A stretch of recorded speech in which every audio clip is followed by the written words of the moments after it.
Hola a todos. Bienvenidos a nuestra inmersión profunda en la fascinante historia de Larry Sanger. El cofundador de Wikipedia. Exacto, Larry Sanger. Ajá. Tal vez algunos recuerden que Sanger se hizo cristiano hace poco, Sí. algo que sorprendió a muchos considerando su pasado como filósofo agnóstico. Sí, una conversión inesperada, sin duda. ¿Verdad? No todos los días vemos a un filósofo reconocido por su escepticismo abrazar la fe cristiana. Exactamente. Bastante excepcional. Para entender mejor esta transformación nos adentraremos en tres fuentes. Genial. El blog personal de Sanger, Ok. una entrevista en YouTube con Alice Taki Ajá. y un artículo en el sitio web The Gospel Coalition. Muy bien. Preparados para descubrir qué llevó a Sanger a la fe. Absolutamente. Su historia nos puede enseñar mucho sobre la búsqueda de la verdad. Empecemos por el principio. Vale. Sanger describe su viaje desde su infancia en la iglesia luterana, pasando por sus años de rigurosa investigación filosófica, hasta los eventos que lo llevaron a abrazar el cristianismo. Wow. ¿Y qué nos puedes contar de su infancia? ¿Cómo fue crecer en un ambiente religioso y luego alejarse completamente? Bueno, Sanger creció en la iglesia luterana Sínodo de Missouri, una rama bastante conservadora dentro del luteranismo. Y desde pequeño, ya sabes, se caracterizó por su curiosidad incesante. Siempre cuestionándolo todo. Exacto, no se conformaba con respuestas simples, siempre iba más allá, ¿no? Me recuerda un poco a esos niños que preguntan ¿y por qué? A todo. Sí, tal cual. Y esa curiosidad lo llevó a plantear preguntas profundas sobre Dios desde temprana edad. Incluso hay una anécdota donde, a los 8 años, caminó a la iglesia y preguntó a sus padres sobre la diferencia entre la mente, el espíritu y el alma. A los 8 años. O sea, ya desde entonces mostraba una inclinación por el pensamiento analítico. Totalmente. Y esa inclinación se intensificó en su adolescencia. Claro. Empezó a cuestionar la existencia de Dios y debatir con sus amigos sobre el origen del universo. Un adolescente debatiendo sobre la creación del universo. Pero a pesar de sus dudas, Sanger fue confirmado en la iglesia a los 12 años. Sí, pero poco después, su familia dejó de asistir a la iglesia y Sanger se sumergió de lleno en el mundo de la filosofía. Claro. Se rodeó de ideas y pensamientos que lo alejaban cada vez más de la fe. Interesante. En su blog, Sanger describe un momento crucial en su adolescencia que marcó un punto de inflexión en su relación con la fe. Sí, a los 17 años decidió llamar a un pastor para plantearle sus dudas existenciales. Buscaba respuestas, ¿no? Claro, esperaba encontrar alguna guía, alguna luz en medio de sus cuestionamientos. Sin embargo, la respuesta del pastor lo decepcionó profundamente. ¿Qué pasó? El pastor no quiso responderle. Bueno, Sanger describe al pastor como despectivo y evasivo, como si no tuviera ningún interés en abordar sus preguntas con seriedad. Esa experiencia, según él, lo confirmó en su incredulidad. Es triste pensar cómo una mala experiencia con un representante de la fe puede alejar a una persona que busca respuestas genuinas. Totalmente de acuerdo. Sanger sintió que sus preguntas eran una amenaza para la fe del pastor, en lugar de una oportunidad para el diálogo y la comprensión. Sanger describe este encuentro como un punto de inflexión que solidificó su escepticismo. A partir de ahí desarrolló lo que llama escepticismo metodológico. Suena complejo. ¿Podría explicarlo un poco para nuestros oyentes? Claro que sí, básicamente es un sistema riguroso para evaluar creencias y evitar errores. Se basa en la idea de que debemos dudar de todo hasta que tengamos suficiente evidencia para creerlo. Y con esta mentalidad, Sanger se adentró al mundo académico. ¿Cómo influyó esto en su visión sobre la fe? Bueno, durante sus estudios de filosofía estuvo expuesto a los argumentos clásicos sobre la existencia de Dios, pero los rechazó sistemáticamente. Ninguno de los argumentos lo convenció. Sanger los consideraba insuficientes. En su blog menciona que la mayoría de los argumentos teístas no lograban superar su filtro de escepticismo metodológico. ¿Quién en sentido, siendo tan riguroso con sus ideas, no iba a aceptar algo que no le pareciera lógico o convincente? Exactamente, y esta postura crítica hacia la religión lo llevó a identificarse con el movimiento del nuevo ateísmo por un tiempo. Es decir, aquellos que no solo no creen en Dios, sino que además lo critican abiertamente. Correcto, sin embargo, Sanger empezó a desilusionarse con este movimiento. ¿Qué lo llevó a cambiar de opinión? Sanger observó que muchos de los llamados nuevos ateos eran arrogantes y poco respetuosos en sus argumentos. Le molestaba la forma en que atacaban la fe sin ofrecer alternativas convincentes. Es interesante cómo a veces la actitud de las personas puede influir más que sus ideas. Totalmente. Y en contraste con esa agresividad, Sanger se encontró con cristianos que tanto en línea como en su vida personal mostraban respeto y apertura al diálogo. ¿Te refieres a que la conducta de estos cristianos le hizo replantearse sus ideas preconcebidas sobre la fe? Exactamente, Sanger menciona que le sorprendió la amabilidad y la disposición de muchos cristianos a debatir con él sin caer en la burla o el ataque personal. Así es.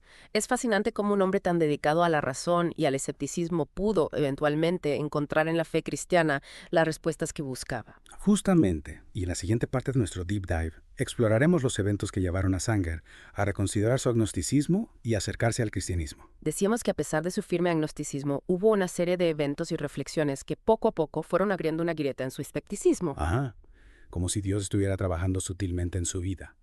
Exactamente.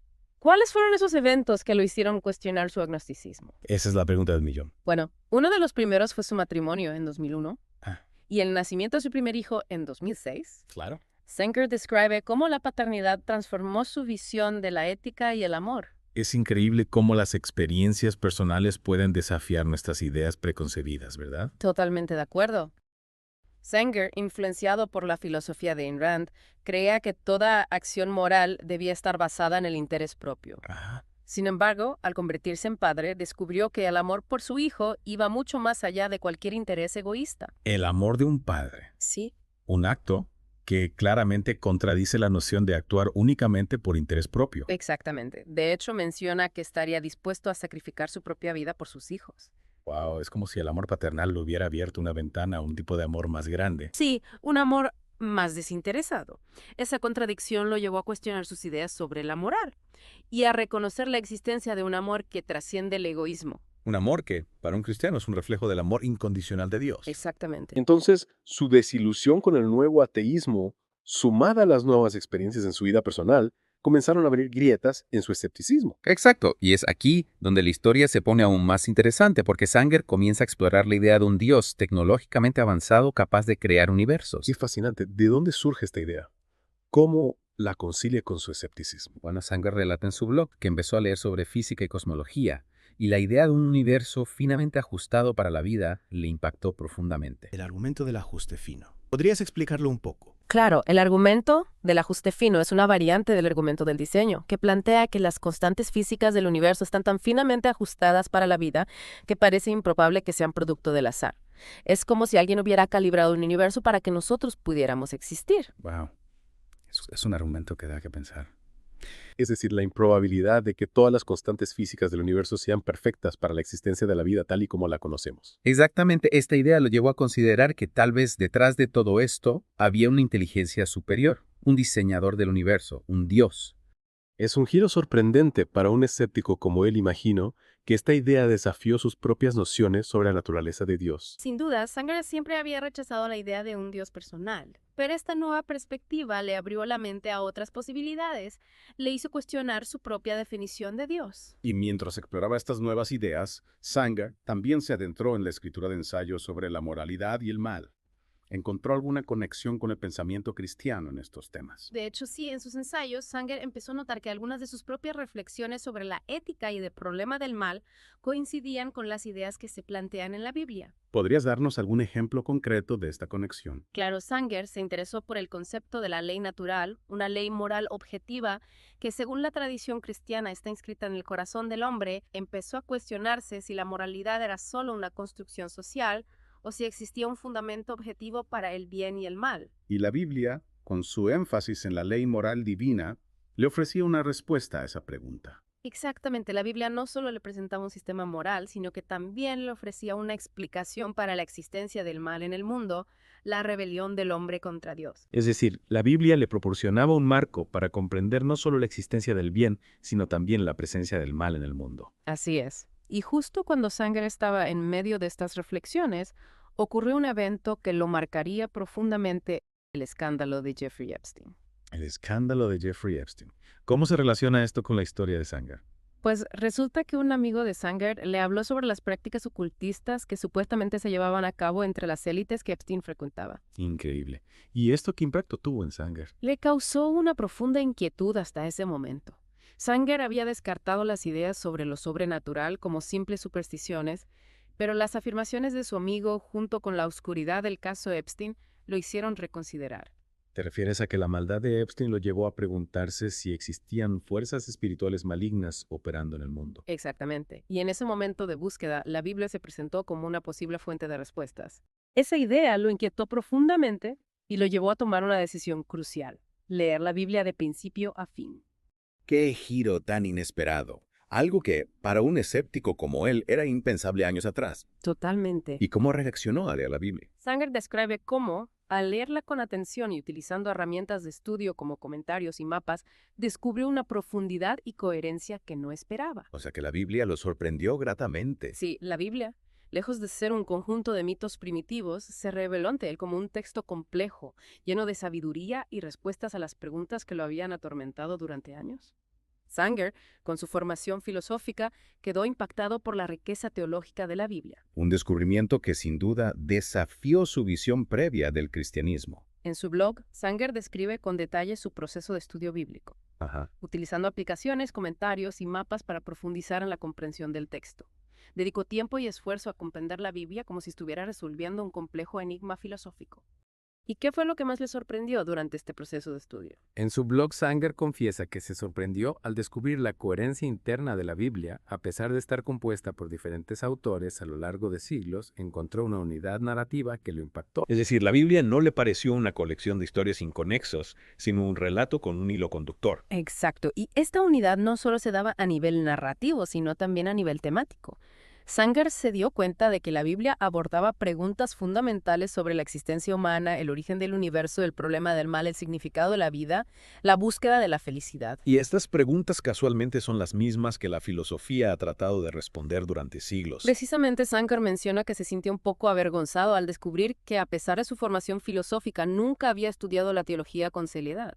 A medida que Sanger profundizaba en el estudio de la Biblia, comenzó a notar conexiones sorprendentes con sus propias reflexiones filosóficas. ¿Podrías darnos algún ejemplo de estas conexiones? ¿Qué pasajes o conceptos bíblicos resonaron con él? Uno de los pasajes que más impactó a Sanger fue el famoso "Yo soy el que soy" de Éxodo 3.14, donde Dios se revela a Moisés. Recuerda ese pasaje, esa respuesta de Dios a la pregunta de Moisés sobre su nombre. Exacto, y para Sanger este pasaje era una joya filosófica. Le revelaba la naturaleza de Dios como un ser autoexistente, la fuente de todo, ser un concepto que conectaba con sus propias reflexiones sobre la metafísica y el origen del universo. Y es decir, encontró en la Biblia respuestas a preguntas que lo habían inquietado desde su juventud. Así es, y no solo eso, sino que también encontró una profundidad intelectual que no esperaba. Sanger menciona en su blog que se sorprendió al descubrir la riqueza teológica y filosófica de autores como San Agustín o Santo Tomás de Aquino.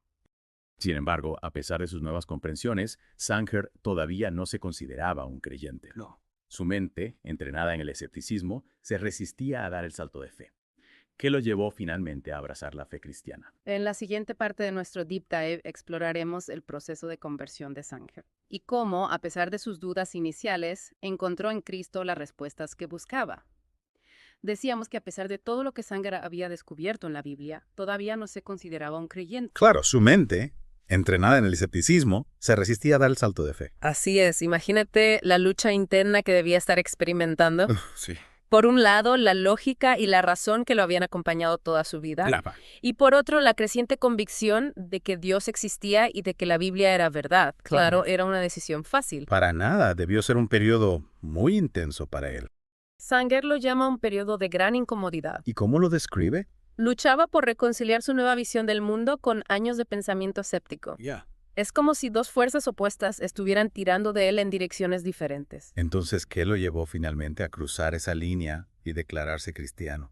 Curiosamente, no hubo una epifanía repentina ni una experiencia mística. ¿En serio? Sanger, fiel a su naturaleza analítica, describe su conversión como un proceso gradual, sin grandes emociones ni eventos sobrenaturales. Interesante. Simplemente llegó a un punto en el que ya no podía negar la verdad que se le presentaba. Es decir, no fue un momento de eliminación, sino un proceso de razonamiento y aceptación. Exacto. De hecho, Sanger confiesa que, incluso después de aceptar la existencia de Dios, le costaba comprender la idea de Jesús como Salvador.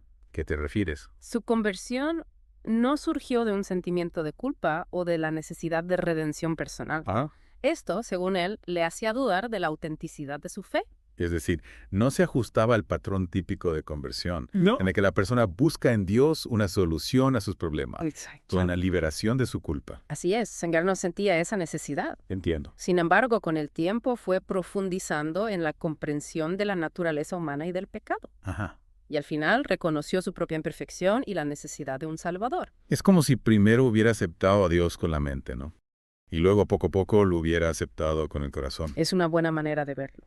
Exactamente. Y hablando de su fe actual, ¿qué cree ahora Larry Sanger? Bueno, en su blog describe su creencia en la Trinidad, Padre, Hijo y Espíritu Santo. Ujú, Reconoce que no podemos comprender completamente el misterio de la Trinidad, claro. pero afirma que la Biblia nos ofrece suficiente información para estar seguros de su existencia. Es interesante cómo, a pesar de su formación racional, Sanger acepta la existencia de un misterio que trasciende la comprensión humana. Esta aceptación es, en mi opinión, una señal de humildad intelectual. Reconoce que la razón tiene límites Ajá. y que hay verdades que solo podemos comprender a través de la fe. Totalmente. Y en cuanto a la figura de Jesús, Sanger cree firmemente en su divinidad, considerándolo como el Hijo de Dios enviado al mundo para salvar a la humanidad del pecado. Es decir, que ha pasado de considerarlo un personaje histórico a reconocerlo como el Mesías, el Salvador prometido. Exactamente. Y no solo eso, Sanger también cree en la resurrección de Jesús, Ajá. un evento que considera fundamental para la fe cristiana. Es realmente inspirador ver cómo Dios puede transformar la vida de una persona. Sí. La historia de Larry Sanger nos invita a reflexionar sobre nuestras propias creencias, Exacto. a cuestionar nuestros dogmas y abrirnos a la posibilidad de que Dios pueda sorprendernos con su amor y su gracia, incluso en los lugares más inesperados. En la siguiente parte de nuestro Deep Dive, analizaremos las conclusiones del artículo de The Gospel Coalition sobre la conversión de Sanger. Descubriremos cómo su testimonio nos invita a reflexionar sobre la relación entre la fe y la razón. Bueno, hemos llegado a la parte final de nuestra inmersión en la historia de Larry Sanger. Para cerrar este Deep Dive, me gustaría que analicemos las conclusiones del artículo de The Gospel Coalition sobre su conversión. Me parece una excelente idea. El artículo no solo narra la historia de Sanger, sino que también extrae valiosas lecciones para todos nosotros. Exacto. Y la primera de estas lecciones me llamó mucho la atención. El artículo destaca la importancia de responder adecuadamente a las preguntas sinceras, especialmente cuando vienen de personas que se cuestionan la fe. Es un punto crucial. Recordemos que Sanger en su adolescencia buscó respuestas a sus dudas con un pastor, pero la respuesta que recibió fue despectiva y lo alejó aún más de la fe. Exacto. Sanger reflexiona sobre esa experiencia, dice: en retrospectiva, creo que me dolió mucho que me dijeran que no debería hacer tantas preguntas. Es algo terrible que decirle a un niño, porque deducirá como yo lo hice, que solo las personas dogmáticas, que carecen de curiosidad y no pueden responder preguntas difíciles, creen en Dios. Por lo tanto, tal creencia debe ser irracional. Eso es lo que yo pensaba. Qué equivocado estaba y cuánto tiempo me tomó descubrir mi error. Qué lástima que esa experiencia lo marcara de esa manera. Es un recordatorio para todos nosotros, especialmente para quienes tenemos la responsabilidad de guiar a otros. En la fe, las preguntas honestas merecen respuestas honestas y respetuosas. Totalmente de acuerdo. Desestimar las dudas de alguien en lugar de abordarlas con paciencia y empatía solo puede generar más confusión y alejamiento. Claro. Es como cerrarle la puerta en la cara a alguien que está buscando la verdad, Sí. en lugar de invitarlo a pasar y conversar. La segunda lección que el artículo subraya es la fuerza persuasiva del caso acumulativo para la existencia de Dios. En otras palabras, no se trata de encontrar un único argumento irrefutable, sino de considerar la convergencia de múltiples evidencias que en conjunto apuntan hacia la existencia de un creador. Como si se tratara de un rompecabezas donde cada pieza aporta información para completar la imagen final. Exactamente. Y esto se refleja en la propia experiencia de Sanger, quien encontró en la combinación de argumentos filosóficos, la complejidad del universo y la resonancia de la Biblia, un conjunto de razones convincentes para creer. Es interesante cómo Sanger, siendo un pensador tan crítico, no se aferró a una sola línea de pensamiento, sino que estuvo abierto a considerar diferentes perspectivas. Así es. Y esa apertura mental es fundamental para acercarse a la fe con honestidad intelectual. La tercera lección del artículo se refiere al impacto que la conducta de los cristianos, especialmente en el ámbito online, puede tener en quienes se cuestionan la fe. Recordemos que Sanger mencionó que la actitud respetuosa y reflexiva de los cristianos que observó contrastaba con la arrogancia y agresividad de algunos ateos. Sí, y esta parte me parece particularmente relevante en el mundo digital actual. Sanger describe su experiencia de esta manera. El nuevo ateísmo se volvió, si es que acaso, aún más detestable, hasta el punto de que me preguntaba si alguna vez había sido así. Del mismo modo, observé que los cristianos en las redes sociales a menudo, aunque no siempre, se comportaban con madurez y gracia, mientras que sus críticos a menudo actuaban como trolls detestables. Algunas de mis personas favoritas también eran cristianas, y algunas de ellas eran extremadamente inteligentes. La odiosidad del creciente sentimiento anticristiano en realidad me hizo defenderlos. Qué interesante. No es solo la lógica o los argumentos, sino la forma en que las personas viven su fe, lo que puede impactar a otros. Exactamente. A veces un simple acto de amabilidad o respeto puede tener más peso que cualquier debate filosófico. Es un recordatorio de que todos somos embajadores de nuestras creencias, incluso en el mundo online. Y nuestras acciones pueden hablar más fuerte que nuestras palabras. Totalmente de acuerdo. La cuarta y última lección que el artículo destaca es el poder transformador de la Biblia, especialmente cuando se estudia con profundidad y con la ayuda de herramientas adecuadas. Sanger se sumergió en las Escrituras utilizando planes de estudio, comentarios y aplicaciones bíblicas, lo que le permitió comprender el contexto histórico y el significado profundo de cada pasaje. Su experiencia nos anima a no conformarnos con una lectura superficial de la Biblia, sino a escudriñarla con mente abierta y corazón dispuesto a buscar su sabiduría y dejar que sus palabras nos transformen. En resumen, la historia de conversión de Larry Sanger es un testimonio elocuente de cómo Dios puede usar la razón, el estudio y la experiencia personal para guiar a las personas hacia la fe. Es una historia inspiradora que nos invita a reflexionar sobre nuestra propia búsqueda de la verdad y a confiar en la capacidad de Dios para obrar en las vidas de aquellos que lo buscan con sinceridad. Damos gracias a Dios por su obra en la vida de Sanger.